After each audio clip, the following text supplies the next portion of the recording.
Hello and welcome to the EL Library Read Aloud of Nightbooks by J.A. White, read with permission from HarperCollins Publishers.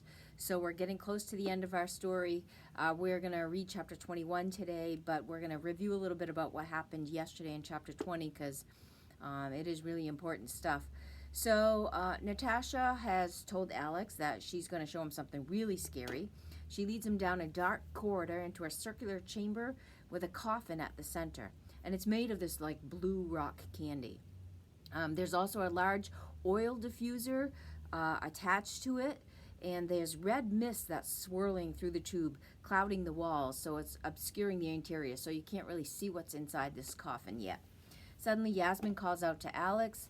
She's in a cell with Lenore. That's where Natasha's keeping them. Alex apologizes to Yasmin, saying she is with Natasha now. And of course, Yasmin is really saddened by that. Natasha introduces Alex to Aunt Gris. Before Natasha could kill her, the house sealed her inside the coffin, and when a witch dies, all her magic is undone. The house and everything attached to it will die. So now the house has connected itself to Aunt Gris, which has sapped her magic, and that's why Natasha is actually keeping Aunt Gris alive. She continues to tell Alex that once she realized the power of the house could give her, that power that she has, the current magic that she has, she started to boil down pieces of the coffin into an oil. And all she had to do was breathe it in for a few minutes each day, and Aunt Gris's magic would be hers. So that's why you always see her in the room with the blue mist when Alex is reading to her. That's actually what that is. That's keeping her able to have magic. She tells Alex the important thing is to keep Aunt Gris asleep because when she gets restless, of course, there are earthquakes, and we have seen this throughout the story.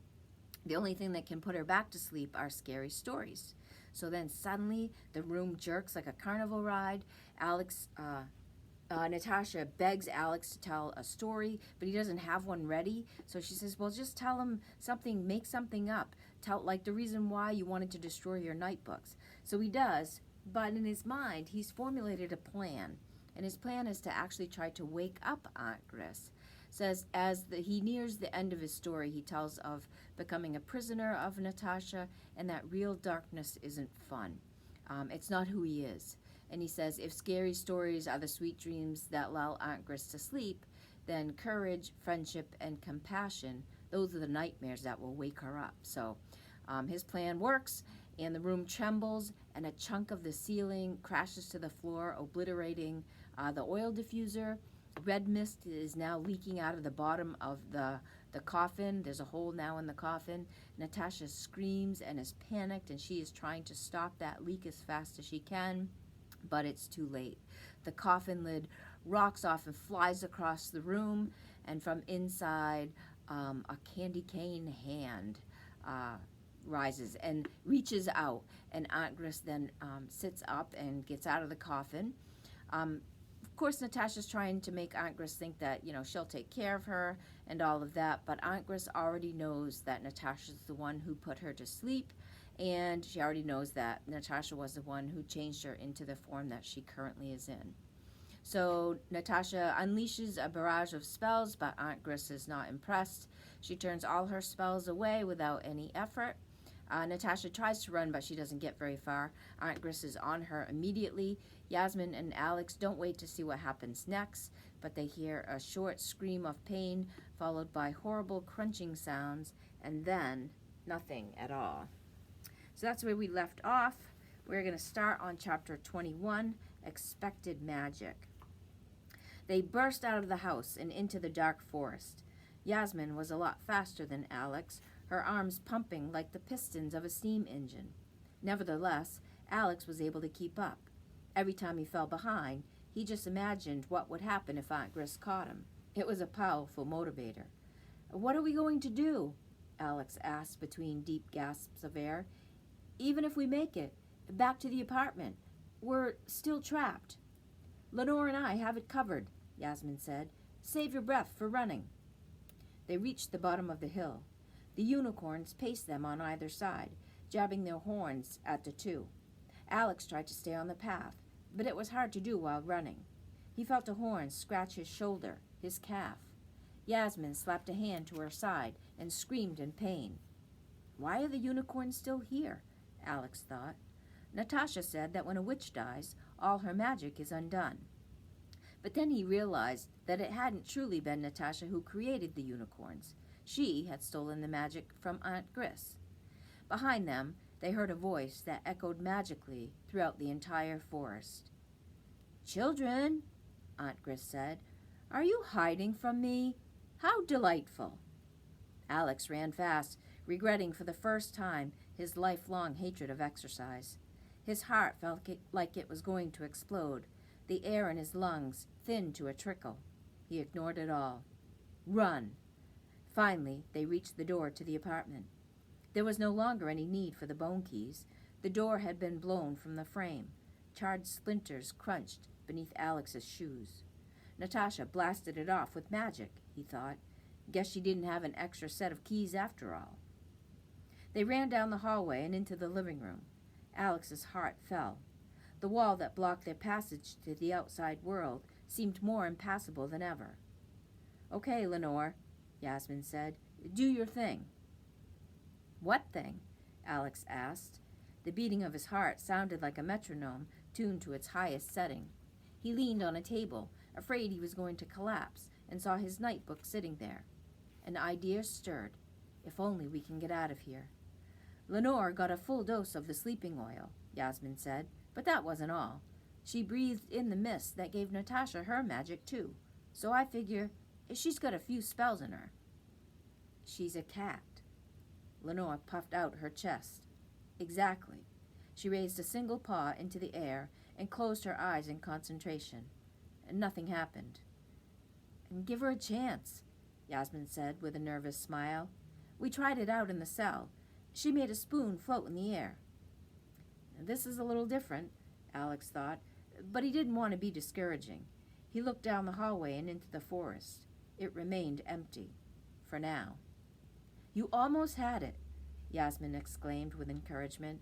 "I definitely saw something flicker there for a moment. Keep trying, Lenore." She turned to Alex. "Any sign of Aunt Gris?" "Not yet," he said, glancing in her direction. Lenore was floating slightly off the ground, both paws raised now. "I'll let you know the moment—" Aunt Gris appeared in the doorway. "I recognize that voice," she said, entering the apartment. "The storyteller.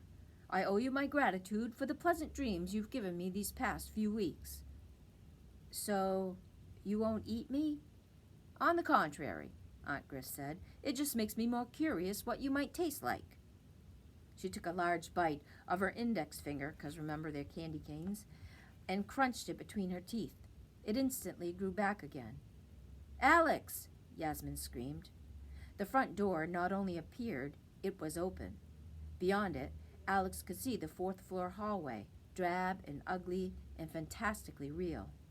He grabbed his nightbook and ran, gritting his teeth as he leaped across the threshold, certain that some kind of magic would hold him back. Then he heard the muffled sound of the frayed hallway rug beneath his sneakers and knew that he was free. He grinned at Yasmin, who was running right beside him. "We're out of the apartment," he thought triumphantly. "For real this time." That didn't mean they were safe, though. Alex glanced over his shoulder to see if Natasha was following them, and saw that Lenore had stopped outside the apartment door. She raised her paws in the air, casting another spell. What's she doing? Alex wondered. And then he saw Aunt Gris try to leap into the hallway and crash into an invisible barrier instead. She hissed in frustration and glared down at Lenore. "I see Natasha's not the only one who's been stealing my magic," the witch said. "I'm disappointed, Lenore. After all those centuries we spent together, I expected more loyalty from you."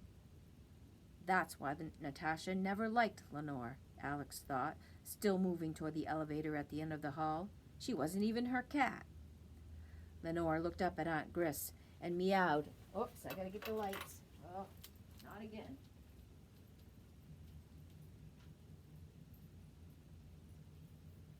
There they go. I don't know why that happens. Sorry about that. Gotta get the lights. So Lenore looked up at Aunt Gris and meowed pleadingly. "You've grown soft in your old age, my friend," Aunt Gris said. "I'm afraid the children really do have to die, and then I'll come back and deal with you." The witch ran a single nail along the invisible barrier. A long scratch began to appear. Lenore turned to Alex. Her use of magic had taken its toll. She looked like she was about to collapse from exhaustion. "That's all I can do," she seemed to say. "I'm sorry." She vanished. The children ran to the elevator at the end of the hall. Yasmin punched the panel. For once, the doors opened right away. Alex hurried inside and pressed the B button, while Yasmin repeatedly jabbed the button to close the doors. Finally, they slid shut. The elevator's gears squeaked to life. They started to descend. "You have a plan?" Yasmin asked. Alex raised the nightbook in his hands. "Not exactly," he said. "More of an idea. First thing we have to do is get to the basement. After that—" The lights went off, plunging them into darkness. Footsteps skittered across the roof of the elevator. "She's here," Yasmin whispered. Alex nodded, afraid to move. The elevator rocked back and forth like a ship at sea. Above them, the witch stomped her feet and giggled. The car fell. Alex loved thrill rides as much as the next person, but this wasn't like Free Fall or the Tower of Terror. This was horrifying. They screamed as they plummeted to the earth, the car banging against the walls of the shaft like a runaway train. Alex closed his eyes and awaited the inevitable crash. They jerked to a sudden halt. Yasmin and Alex fell together in a tangle of arms and legs. They quickly got to their feet, bruised but okay. The elevator doors opened. Yasmin peeked out. "It's the basement, just like you wanted," she said. "Yay?" They stepped onto the concrete floor and the elevator doors instantly closed behind them. Alex heard a sizzling sound and saw the handle to the stairwell melt away. No way to escape, he thought. Aunt Gris cackled. It seemed everywhere at once. "Come on," Alex whispered. They wove between towering stacks of boxes and into an open area where larger items were stored. A rotted crib overflowing with doll parts, moldy sofas with springs busting through the cushions, and an old pinball machine with a cracked display. Alex could hear the rush of flames as Old Smoky, the ancient boiler, worked hard to keep its charges nice and toasty. He walked faster. "Okay," Yasmin said. "What's this plan of yours?" "We're doing it." "Walking?" "No," he whispered. "We're leading the witch toward the—" Yasmin screamed as she flew backward. Alex spun around and saw his friend in Aunt Gris's outstretched hands. The witch leaned forward and opened her jaws far wider than should have been possible. She seemed determined to fit Yasmin's entire head into her mouth. Alex opened his nightbook. Jason couldn't decide which was stranger, he read, the fact that his sister died Tuesday at 11:15, or that she always came back to life 22 minutes later. Aunt Gris shook her head, like a student caught not paying attention in class. "What was that?" she asked. "What did you say?" Alex read the next line. Zachary didn't think his day could get any worse, until he looked out his car window and saw the monsters. This time, Alex had truly caught the witch's attention. She really does love scary stories, he thought. Perhaps the sentences would have had less power if she had heard them already, but these from the failed stories that he never finished or simply threw away. He had liked their openings, however, and written them down on a single page. Alex remembered something that Ms. Corral had once told them. Every sentence is a learning experience. No writing is ever wasted. He hoped he had a chance to tell her how right she was. The gleaming city was a marvel of the modern world, all silver and chrome and glass, except for the ancient hole at its center. Alex started to walk backward. Aunt Gris followed him as though in a trance, releasing Yasmin without even realizing it. Alex glanced over his shoulder, making sure that he wasn't going to trip over anything. Right now, he was casting a spell of his own, and the slightest interruption might break its magic. As Mr. Levine wrote the math problem, a sentence scrawled itself into the blackboard just above his head. I was the only one who could see it. Alex could feel old Smoky's heat on his back. Almost there, he thought. Addie had always thought that clowns were the scariest part of the circus, he read. She was wrong. Give me the book, Aunt Gris said. She held out her candy-caned fingers, a desperate, hungry look in her eyes. I need it. Keeping one eye on the witch, Alex cautiously opened the heavy iron door to Old Smoky. It was even larger than him. Inside, the boiler flames roared. What are you doing? Aunt Gris asked, crossing half the space between them in a heartbeat. Alex read from his nightbook, freezing the witch in her tracks. When I woke up this morning, there was a package wrapped in brown paper waiting on my front porch. My address had been written in clear, crisp handwriting. 42 Skybird Lane, Hennington, Pennsylvania. That wasn't the strange part.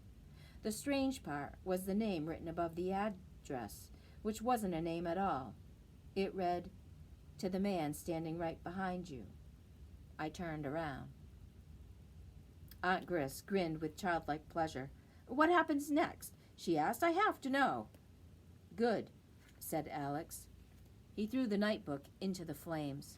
The witch screamed in horror and leaped across the floor, knocking Alex out of the way as she stuck her hands into the raging heat. No, she wailed, clawing desperately for the nightbook. What have you done? The stories! The stories! Yasmin shoved her from behind.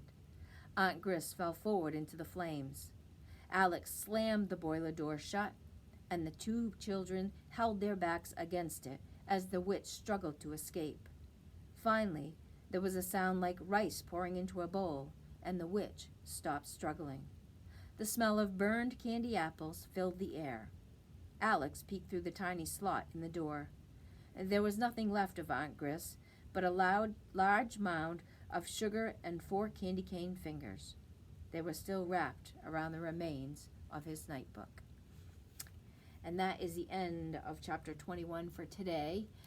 We will be right back here tomorrow afternoon at 3 o'clock to finish up our story on the Edward Little Library YouTube channel. And, of course, the link to today's reading will be posted on Instagram and Facebook. So thank you for joining us. I hope you've enjoyed this story as much as I have. Have a great afternoon, everyone.